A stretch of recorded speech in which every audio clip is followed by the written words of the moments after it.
At a closed-door meeting in Washington Friday, Kerry said if Middle East peace is not achieved, Israel could become an apartheid state. That remark triggered a storm of criticism. Certainly, using the term apartheid is a loaded comment, and that's what had Republicans, as well as some Democrats, up in arms over Secretary of State John Kerry's remark. This is beyond something requiring an apology. I think this is a resigning type statement. That's right. Anchors, pundits, and lawmakers alike have been outraged over John Kerry daring to compare Israel to apartheid in South Africa. While the media feigns anger over Kerry foreseeing potential apartheid in the future, let me break down the reality. Israel is already an apartheid state.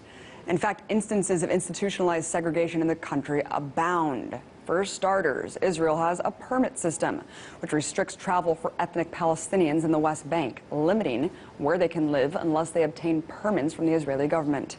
These checkpoints aren't all that dissimilar from South Africa's pass system, which restricted movement for blacks.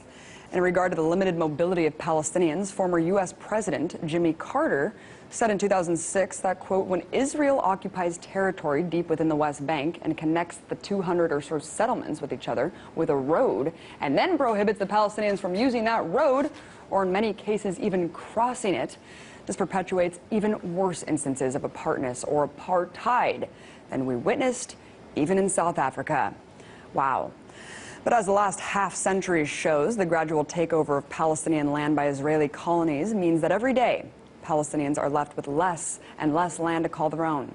And less land means less rights. Following the 1948 designation of Israel as the Jewish state, the land was effectively cleansed of Palestinian inhabitants. You need only look at the demographics today, where nearly 70% of Gaza residents once lived where it's now considered southern Israel.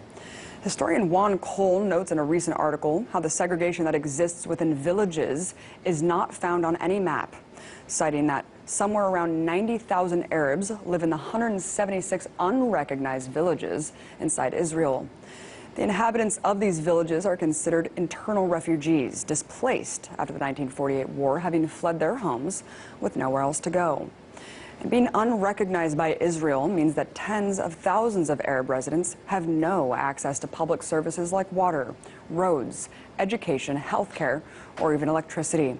But hey, we have to be careful, not get carried away and start comparing Israel to South Africa, right? I mean, come on. It's not like Israel was forcibly injecting African immigrants with birth control, some sort of nuanced eugenics program.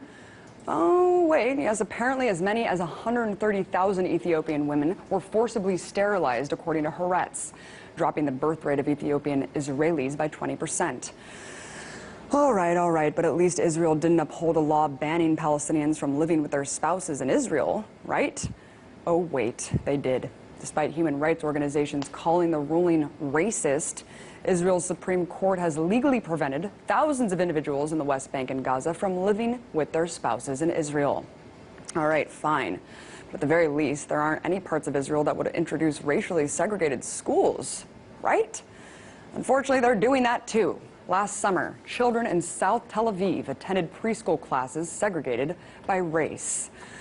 So, knowing all of this, is it really any wonder why we're seeing growing support for the Israel Boycott, Divestment, Sanctions Movement, or BDS, where just like South Africa, an international movement is galvanizing to divest and boycott Israel for its apartheid system?